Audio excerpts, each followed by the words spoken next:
মুহূর্তের breaking news আপনাদের জানাবো। এসআইআর, বিহারে এসআইআর আতান নিয়ে সুপ্রিম কোর্টে মামলা। সেই মামলায় অন্তর্বর্তী নির্দেশ শীর্ষ আদালতের। যে 65 লক্ষের নাম বাদ গেছে, কেন বাদ গেল এই 65 লক্ষের নাম, কারণ দর্শাতে হবে। কি কারণে বাদ গেল এই 65 লক্ষের নাম তা জানাতে হবে আজ শীর্ষ আদালতের, এমনটাই অন্তর্বর্তী নির্দেশ। তালিকা থেকে নাম বাদের কারণ নির্দেশ আপনাদের জানাবো। বিহারে এসআইআরে বাদ গিয়েছে প্রায় 65 লক্ষ নাম। মৃত ভোটার যারা, তাদের শনাক্ত করার পদ্ধতি কি, আজ এই প্রশ্নও করেছে সুপ্রিম কোর্ট। আর একই সঙ্গে মৃত 22 লক্ষ ভোটার, তাদের নামও প্রকাশ করা হলো না কেন, প্রশ্ন শীর্ষ আদালতের। রাজীব চক্রবর্তী আমাদের প্রতিনিধি রয়েছেন আমাদের সঙ্গে। রাজীব, অত্যন্ত তাৎপর্যপূর্ণ 65 লক্ষের নাম বাদ গিয়েছে বিহারে, আমরা জানি এসআইআরে। আজ শীর্ষ আদালতের তরফে কি বলা হলো?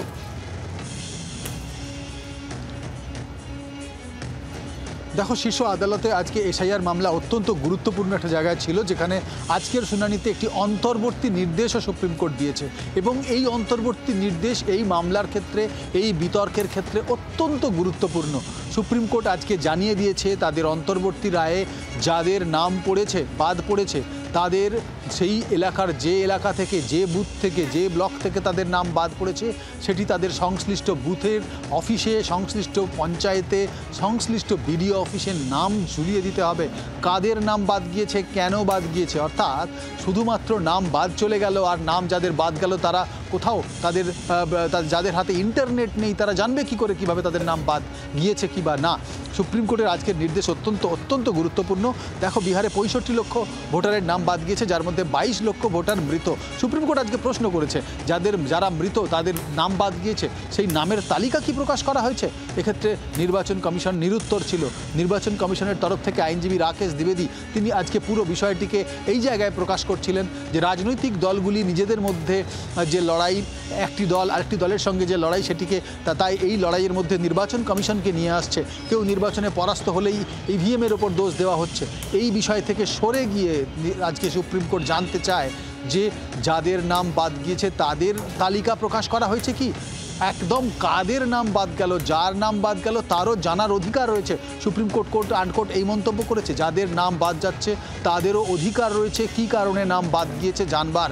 আর সেক্ষেত্রে আজকে এই নির্দেশ দেওয়া হয়েছে তাতে একেবারে বুথ স্তর থেকে ব্লক স্তর পর্যন্ত এই তালিকা ঝোলাতে হবে নির্বাচন কমিশনকে, এবং তার তালিকা প্রকাশ করতে হবে এবং একটি সময়সীমা দিতে হবে যাতে তারা তাদের আধার কার্ডের প্রতিলিপি সহ আবারও আবেদন করতে পারেন নাম অন্তর্ভুক্তিকরণের। আবারও বলছি, অত্যন্ত গুরুত্বপূর্ণ। আজকে সুপ্রিম কোর্ট, দেশের সর্বোচ্চ আদালত, এই এসআইআর বিতর্কে যে অন্তর্বর্তী নির্দেশ দিয়েছে তাতে যাদের নাম বাদ পড়েছে তারা আধার কার্ডের প্রতিলিপি সহ আবারও নাম অন্তর্ভুক্তিকরণের আবেদন করতে পারবেন। এই মামলার পরবর্তী শুনানি 22শে আগস্ট, কিন্তু আজকের এই রায় অর্থাৎ এই অন্তর্বর্তী যে নির্দেশ তা এই মামলার মোড় একেবারে অন্যদিকে ঘুরিয়ে দেবে বলে অনেকেই মনে করছেন। ইতিমধ্যে বিহারের পাশাপাশি অন্যান্য রাজ্যে, পশ্চিমবঙ্গ সহ বিভিন্ন রাজ্যে এসআইআর নিয়ে রীতিমতো রাজনৈতিক জল্পনা চলছে, রাজনৈতিক একেবারে টানাপোড়েন চলছে, চাপানুতর চলছে। এই আবহে, এই জায়গায় দাঁড়িয়ে আজকে দেশের সর্বোচ্চ আদালতের এই অন্তর্বর্তী নির্দেশিকা অত্যন্ত গুরুত্বপূর্ণ, যেখানে সুপ্রিম কোর্ট স্পষ্ট করে জানিয়ে দিয়েছে যাদের নাম বাদ গিয়েছে তাদেরও তালিকা দিতে হবে, তাদেরও একেবারে জানবার অধিকার রয়েছে এবং শুধুমাত্র এক জায়গায় নয়, একাধিক জায়গায় সেই নামের তালিকা দিতে হবে, তাদের আবারও আবেদন করবার সুযোগ দিতে হবে তাদের আধার কার্ডের প্রতিলিপি সহ। এবং আগামী শুনানি অর্থাৎ 22শে আগস্ট, এই শুনানিতে সুপ্রিম কোর্ট কি নির্দেশিকা দেয় বা এই মামলা কোন দিকে মোড় নেয় সেদিকে সকলের নজর থাকবে। রাজীব, ধন্যবাদ। আপনাদের আরও একবার জানাবো, শীর্ষ আদালতের আজ অত্যন্ত গুরুত্বপূর্ণ নির্দেশ এবং অন্তর্বর্তী নির্দেশ এটা, যেখানে শীর্ষ আদালতের তরফ থেকে বলা হচ্ছে যে 65 লক্ষের নাম বাদ গিয়েছে, কেন বাদ গেল এই নামগুলি তার কারণ দর্শাতে হবে। ওয়েবসাইটে তালিকা দেওয়ার নির্দেশ, ভোটারের নাম প্রকাশ করা হলো না কেন, মৃত 22 লক্ষ ভোটার তাদের নামই বা প্রকাশ করা হলো না কেন, এই প্রশ্নও করেছে আজ শীর্ষ আদালত। কেন ভোটার তালিকায় অন্তর্ভুক্ত করা হলো না, অর্থাৎ যে সমস্ত নাম বাদ গিয়েছে তারা খসড়া ভোটার তালিকায় তাদের নাম কেন নেই সে বিষয়ে ব্যাখ্যা করতে হবে নির্বাচন কমিশনকে। নির্বাচন কমিশনকে আজ এমনটাই অন্তর্বর্তী নির্দেশ শীর্ষ আদালতের। আর একই সঙ্গে নাম বাদের তালিকা বিডিও অফিসেও ঝোলানোর নির্দেশ। আধার কার্ডের অনুলিপি নিয়ে অন্তর্ভুক্তির দাবি করতে পারবেন কোনো ভোটার। অর্থাৎ আবারও আধার কার্ডকে মান্যতা দিল শীর্ষ আদালত। খসড়া তালিকা থেকে নাম বাদের কারণ জানার অধিকার রয়েছে সবার, আজ বক্তব্য শীর্ষ আদালতের। আপনাদের জানাবো এই মামলার পরবর্তী শুনানি রয়েছে সুপ্রিম কোর্টে আগামী 22শে আগস্ট।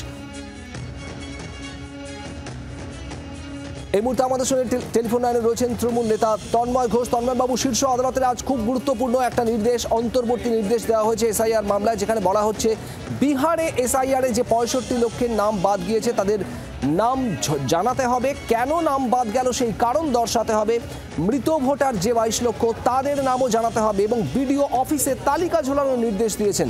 কি বলবেন? এই রায়কে স্বাগত জানাই। নিশ্চিতভাবে এই রায় ঐতিহাসিক রায়। আমরা প্রত্যেকটা বিরোধী দলের নেতৃত্বরা একই কথা বারবার বলে আসছিলাম যে নির্বাচন কমিশন বিজেপির বেকিং হয়ে যে কাজ করছে সেই কাজ করা বন্ধ রাখুন, তারা তাদের স্বায়ত্তশাসন সেইটুকু বজায় রাখুন, তাদের নিরপেক্ষতা বজায় রাখুন। আজকে আদালতের রায়ে আবার প্রমাণ হলো যে আমরা যে দাবিগুলো করেছিলাম সেগুলোই সত্যি। কারণ কারা নাম বাদ গেল, কাদের নাম, সেইটা মানুষের জানার অধিকার আছে। এটা হচ্ছে আমাদের সাংবিধানিক অধিকার। সেইটা আসলে যেটা করার চেষ্টা করছিল বিভিন্নভাবে বিহার ভোট জেতার জন্য, এরপরে বাংলা ভোটের ক্ষেত্রে একই, তারা ভোটে কারচুপি করছিল বিজেপি নির্বাচন কমিশনকে কাজে লাগিয়ে। সেই জায়গাটাতে সুপ্রিম কোর্টের মহামান্য আদালতের রায় অত্যন্ত গুরুত্বপূর্ণ। এবং আরো একটা জিনিসও আপনাদের সংবাদ মাধ্যমেই দেখতে পাচ্ছি, তারা বলেছেন যে আধার কার্ডকেও হিসাবে গণ্য করতে হবে। এটাও আমরা বারবার বলে আসছিলাম যে আধার কার্ড কেন্দ্রীয় সরকার সমস্ত জন্ম থেকে মৃত্যু অবধি সবকিছুতে লিঙ্ক করেছে, তাহলে সেটা কেন করা হবে না, সেইটাকেও গণ্য করতে হবে। এটা অত্যন্ত ভালো পদক্ষেপ, গণতন্ত্রের জন্য একটা ভালো দিন। ধন্যবাদ। তন্ময় ঘোষ তৃণমূল মুখপাত্র আমাদের সঙ্গে ছিলেন টেলিফোন লাইনে। আরও একবার জানাবো আপনাদের, এসআইআর সংক্রান্ত শীর্ষ আদালতের মামলায় আজ অন্তর্বর্তী নির্দেশ বিচারপতিদের এবং তাদের বক্তব্য। 65 লক্ষ নাম, যে নামগুলি বাদ গিয়েছে বিহারে এসআইআরে, সেই নামের তালিকা প্রকাশ করতে হবে। কি কারণে বাদ গেল নাম তার কারণ দর্শানোরও নির্দেশ নির্বাচন কমিশনকে। শোনাবো আপনাদের এই নিয়েই সিপিআইএম এর বক্তব্য। সিপিআইএম রাজ্য সম্পাদক মোহাম্মদ সেলিম কি বলেছেন শুনুন। এইটাকে বলে ট্রান্সপারেন্সি এন্ড অ্যাকাউন্টেবিলিটি।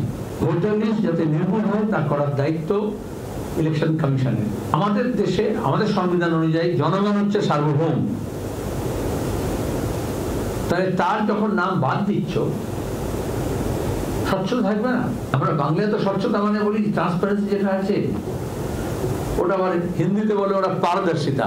তথ্য লোপাট করতে হচ্ছে ওরা পারদর্শী হয়েছে। সুপ্রিম কোর্ট আজকে যে রায় দিয়েছে সেটা হচ্ছে ইলেকশন কমিশনকে, একটা সাংবিধানিক সংস্থাকে মনে করে দিয়েছে যে তুমি যা করবে যাতে এপার ওপার দেখা যায়, তাহলে যে পক্ষপাতের যে অভিযোগ উঠছে সেটা থেকে সে মুক্ত হবে।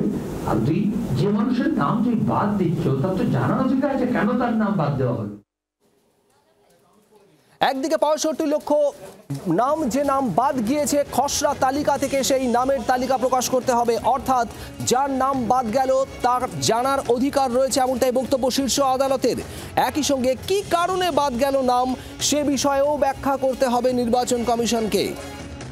মৃত 22 লক্ষ ভোটার, যে 65 লক্ষের নাম খসড়া ভোটার তালিকা থেকে বাদ গিয়েছে বিহারে, তার মধ্যে 22 লক্ষ মৃত ভোটার। এই 22 লক্ষের নামও প্রকাশ করার নির্দেশ দিয়েছে আজ শীর্ষ আদালত। অর্থাৎ কোথাও যাতে স্বচ্ছতা নিয়ে কোনো প্রশ্ন না ওঠে সে বিষয়ে নজর দিয়েছে শীর্ষ আদালত। আর একই সঙ্গে অত্যন্ত তাৎপর্যপূর্ণভাবে আধার কার্ডকেও নথি হিসেবে গ্রহণ করতে হবে, এমনটাও বক্তব্য শীর্ষ আদালতের। যাদের নাম বাদ গিয়েছে তারা আধার কার্ডের অনুলিপি নিয়ে অন্তর্ভুক্তির দাবি করতে পারবেন। বিজেপি নেতা রাহুল সিনহা এই মুহূর্তে আমাদের সঙ্গে রয়েছেন টেলিফোন লাইনে। রাহুল বাবু, কিভাবে দেখছেন খসড়া তালিকায় বিহারে যে 65 লক্ষের নাম বাদ গিয়েছিল সেই নাম প্রকাশ করার নির্দেশ দিয়েছে শীর্ষ আদালত, কেন তাদের নাম বাদ গেল সেটাও ব্যাখ্যা করতে বলা হয়েছে। না না, ঠিক আছে, এটা এমন বড় কথা কি আছে, এটা আমরা স্বাগত জানাচ্ছি। যাদের নাম বাদ গেছে তারা যদি জানতে চায় ইলেকশন কমিশন কারণ তো বলবেই, আর এটা হলে অনেক বেশি ট্রান্সপারেন্সি বাড়বে। কারো নাম বাদ দেওয়া আমাদের ইচ্ছা নয়, আমাদের ইচ্ছা হচ্ছে ভোটার লিস্ট থেকে ভুয়া ভোটারের নাম বাদ যাওয়া এবং পরিকল্পিত ভোটারের নাম বাদ যাওয়া। ধন্যবাদ। রাহুল সিনহা বিজেপি নেতা আমাদের সঙ্গে ছিলেন টেলিফোন লাইনে।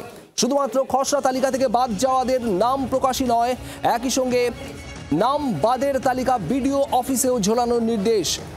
আর সেই সঙ্গে সঙ্গে শীর্ষ আদালতের বক্তব্য, আধার কার্ডের অনুলিপি দিয়ে অন্তর্ভুক্তির দাবি করতে পারবেন ভোটাররা।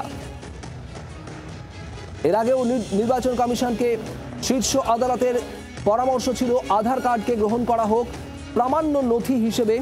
আর এবার এই আধার কার্ডের অনুলিপি নিয়ে অন্তর্ভুক্তির দাবি করতে পারবেন ভোটাররা। খসড়া তালিকায় তাদের নাম অন্তর্ভুক্তির দাবি করতে পারবেন, এমনটাও বলল শীর্ষ আদালত। নির্বাচন কমিশনকে আজ এসআইআর মামলায় অন্তর্বর্তী নির্দেশ সুপ্রিম কোর্টের। বিহারে এসআইআরে 65 লক্ষের নাম বাদ গিয়েছে, খসড়া তালিকা থেকে বাদ গিয়েছে 65 লক্ষের নাম। আর এই 65 লক্ষ বিহারবাসীর নাম কেন বাদ গেল তাও ব্যাখ্যা করার নির্দেশ শীর্ষ আদালতের। আমাদের সঙ্গে এই মুহূর্তে রয়েছেন রাজনৈতিক বিশ্লেষক শুভময় মৈত্র। এবং শুভময়বাবু, এই যে শীর্ষ আদালতের রায়, যেখানে এক তো তালিকা, যাদের নাম বাদ গেল তাদের নাম প্রকাশ করা, কেন বাদ গেল সেই বিষয়টাকে জানানো, সে বিষয়ে শীর্ষ আদালত যেমন নির্দেশ দিচ্ছে, আর একই সঙ্গে আধার কার্ডের অনুলিপি নিয়ে তারা আবারও ভোটার তালিকা অন্তর্ভুক্তির আবেদন করতে পারবেন, একথাও বলছেন শীর্ষ আদালত। কিভাবে দেখছেন? আমরা চাই যে ভারতবর্ষের যে মানুষ তারা নির্বাচন কমিশনের তালিকায় তাদের নাম উঠুন এবং তারা ভোট দিতে পারুন। এবার এই নিয়ে তো একটা দ্বন্দ্ব হচ্ছিলই, এবং আমরা শুনেছি সুপ্রিম কোর্টের মাননীয় বিচারপতিরা বলেছিলেন যে সত্যিকারের যদি এমন মানুষ থাকে নাম বাদ গেছে যারা ভারতের নাগরিক, এরকম 15 জনের নাম 15 জনকেও যদি হাজির করা যায়, তাহলে তারা দেখবেন যে এই যেভাবে বিষয়টি হয়েছে তার মধ্যে যদি কিছু দোষ ত্রুটি থাকে সেগুলোকে মেটানোর কথা তারা বারবার বলেছেন। এবারে এক্স্যাক্টলি রায়টা কি হয়েছে সেটা না পড়ে মন্তব্য করা ঠিক হবে না, কিন্তু আমি নিজে বিশ্বাস করি যে আমাদের দেশের যে উচ্চতম ন্যায়ালয় এবং সেখানে আমাদের যে মাননীয় বিচারপতিটা আছেন তারা ভারতের সংসদীয় গণতন্ত্রের প্রতি শ্রদ্ধাশীল, এবং তারা চাইবেন যে ভারতবর্ষের প্রতিটি মানুষ, আমাদের দেশে তো একটি ভোট, অত্যন্ত ধনী মানুষ এবং অত্যন্ত দরিদ্র মানুষ, অত্যন্ত এগিয়ে থাকা মানুষ, অত্যন্ত পিছিয়ে থাকা মানুষ, সবাই এই একটা জায়গাতে তো সমান, যেখানে তাদের প্রত্যেকের ভোটের যে দাম সেই দামটি একই। এবং এই যে গণতন্ত্রের একটা বিপুল শক্তি, সেই জায়গায় উচ্চতম ন্যায়ালয় হস্তক্ষেপ করবেন এবং তারা আমাদের সঠিক দিশা দেখাবেন। ফলে তারা যদি বলে থাকেন যে এই নামগুলি ঢোকাতে হবে, নতুন করে এই তালিকা আবার সংশোধন করতে হবে, অবশ্যই তারা অত্যন্ত ভেবেচিন্তে বলেছেন। এবং আমাদের নির্বাচন কমিশন একটা এত বড় গণতন্ত্র তারা চালাচ্ছেন, 100 কোটি প্রায় ভোটারের কাছাকাছি, আমার মনে হয় তারাও সেটা শুনবেন। তবে এই গোটা জিনিসটির যে রাজনৈতিক যে ইম্প্যাক্ট, যে সেই বিষয়টিও খুব গুরুত্বপূর্ণ হবে, কারণ এই মানুষের নাম ভোটার তালিকায় আসা আমার মনে হয় একটা সঠিক গণতন্ত্রের অনুশীলন হচ্ছে ভারতবর্ষে, এবং এর মাধ্যমে ভারতের গণতন্ত্র আরো অনেক বেশি শক্তিশালী হয়ে উঠবে আগামী দিনে। ধন্যবাদ। শুভময় মৈত্র, রাজনৈতিক বিশ্লেষক, আমাদের সঙ্গে ছিলেন টেলিফোনে। খসড়া তালিকা থেকে নাম বাদের কারণ জানার অধিকার রয়েছে সমস্ত মানুষের, আর সেই কারণ দেখাতে হবে, কারণ ব্যাখ্যা করতে হবে নির্বাচন কমিশনকে, এমনটাই নির্দেশ আজ শীর্ষ আদালতের। আর এবার আপনাদের যে খবর জানাবো, দেবাংশু ভট্টাচার্য তৃণমূল নেতা, তিনি শীর্ষ আদালতের এই অন্তর্বর্তী নির্দেশের পর পোস্ট করেছেন সমাজ মাধ্যমে, এবং সেখানে তিনি বলছেন বিরাট জয়, সুপ্রিম কোর্টের নির্দেশ, আধার কার্ডকেও গ্রহণ করতে হবে এসআইআরে। দেশের বিরোধীরা আরও একবার গণতন্ত্রকে বাঁচিয়ে দিল মোদি অমিত শাহের জুটির হাত থেকে। কথা বলবো দেবাংশু ভট্টাচার্য এই মুহূর্তে আমাদের সঙ্গে রয়েছেন টেলিফোন লাইনে। দেবাংশু, কিভাবে দেখছেন গোটা রায়টা? আপনার সমাজ মাধ্যমের পোস্ট আমরা দেখাচ্ছি।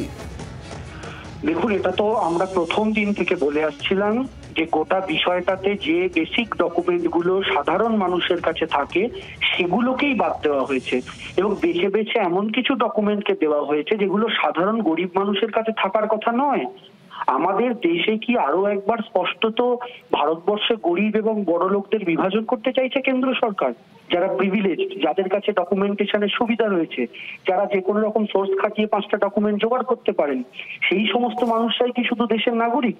বন্যায় বাড়ি ভেঙে যাওয়া, আমফান ঝড়ে বাড়ি ভেঙে যাওয়া মানুষগুলো যারা তাদের সন্তানদের নিয়ে হয়তো বাড়ির বাইরে বেরিয়ে আসেন বিপদে আপদে, তারা সন্তানকে বাঁচাবেন না দাদুর বার্থ সার্টিফিকেট বগল দাবা করবেন? এই প্রশ্ন তো প্রথম দিন থেকে করে আসছি। প্লাস নির্বাচন কমিশনের তরফ থেকে যে 22 লাখ মৃত ভোটারের নাম বিহারে ঘোষণা করা হলো, তাদের তালিকাও নির্বাচন কমিশন প্রকাশ করেনি। গতকালকে দেশের বিরোধীরা মৃত ভোটারদের নিয়ে চা খেয়েছেন, নির্বাচন কমিশনের হিসাবে যারা মৃত, যাদের নাম আসেনি। ফলে স্বাভাবিকভাবেই আপনি যদি দেখেন মৃত হিসাবে যাদের নাম বাদ গেছে অথচ তারা জীবিত, তারা কিন্তু প্রত্যেকে গরিব। অর্থাৎ এই গোটা সিস্টেমটা গরিব বিরোধী সিস্টেম, এবং এই এসআইআর এর মধ্য দিয়ে পরবর্তীকালে এনআরসি করার রাস্তা প্রশস্ত করছিল বিজেপি। ওরা এটা করে পরবর্তীকালে যখন এনআরসি চাপাতো তখন বলতো যে 2025-এ এসআইআর এ যাদের নাম নেই তারা অটোমেটিক্যালি এনআরসি থেকে বাদ। ফলে এটা ছিল ঘুরপথে এনআরসি, যেটা মমতা বন্দ্যোপাধ্যায় বলেছিলেন। ফলে এই জয় গণতন্ত্রের জয়, মোদী অমিত শাহের ডিক্টেটরশিপের পরাজয়, এবং আরো একবার হিটলারি চিন্তাধারার পরাজয় গণতান্ত্রিক ভারতবর্ষে আমরা দেখলাম। ধন্যবাদ। Debangshu Bhattacharya, state incharge Trinamool IT সেলের নেতা, আমাদের সঙ্গে ছিলেন টেলিফোন লাইনে। এবং এটাকেই গণতন্ত্রের জয় হিসেবে দেখছে তৃণমূল কংগ্রেস, তার কারণ সুপ্রিম কোর্টের নির্দেশে এবার আধার কার্ডকেও গ্রহণ করতে হবে এসআইআর এ। সমাজ মাধ্যমে পোস্ট দেবাংশু ভট্টাচার্যের। 65 লক্ষ নাম বাদ গিয়েছিল বিহারের খসড়া ভোটার তালিকা থেকে এসআইআর এর পর।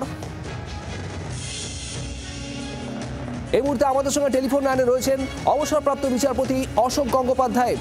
বিচারপতি গঙ্গোপাধ্যায়, আপনার কাছ থেকে একটু প্রতিক্রিয়া জানতে চাইবো। যেহেতু আজ শীর্ষ আদালত এই এসআইআর নিয়ে, গত কয়েকদিন ধরে আমরা দেখেছিলাম এসআইআর নিয়ে তীব্র রাজনৈতিক টানাপোড়েন চলেছে, সেখানে আজ শীর্ষ আদালতের বক্তব্য, যাদের নাম বাদ যাচ্ছে তাদের কেন নাম বাদ গেল তা জানাতে হবে, প্রত্যেকটা তালিকা প্রকাশ করতে হবে, এবং একই সঙ্গে আধার কার্ডকেও মান্যতা দেওয়ার কথা বলছে শীর্ষ আদালত। কিভাবে দেখছেন?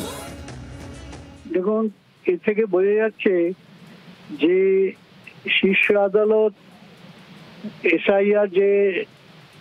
এসআইআর যেভাবে বাদ দিচ্ছেন ইলেকশন কমিশন, সেটাকে চূড়ান্ত হিসেবে মানছেন না। এবং সব থেকে উল্লেখযোগ্য ব্যাপার হচ্ছে যে শীর্ষ আদালত আধার কার্ডকে মান্যতা দিচ্ছে, যেটা ইলেকশন কমিশন মান্যতা দিচ্ছেন না। এবং এসআইআর এ ট্রান্সপারেন্সি আনার জন্য শীর্ষ আদালত বলছেন যে যেখানে নাম বাদ গেছে, কি কারণে নাম বাদ গেছে সেটা জানাতে হবে, মানুষকে জানাতে হবে। এটা তো আমার মনে হয় গণতন্ত্রের ভিতকে শক্তি মজবুত করবে এই ধরনের নির্দেশ। এই ধরনের নির্দেশকে প্রতিটি মানুষই, গণতন্ত্রপ্রেমী মানুষই স্বাগত জানাবে। বাংলার আওয়াজ, বাঙালির আবেগ, জি 24 ঘন্টা।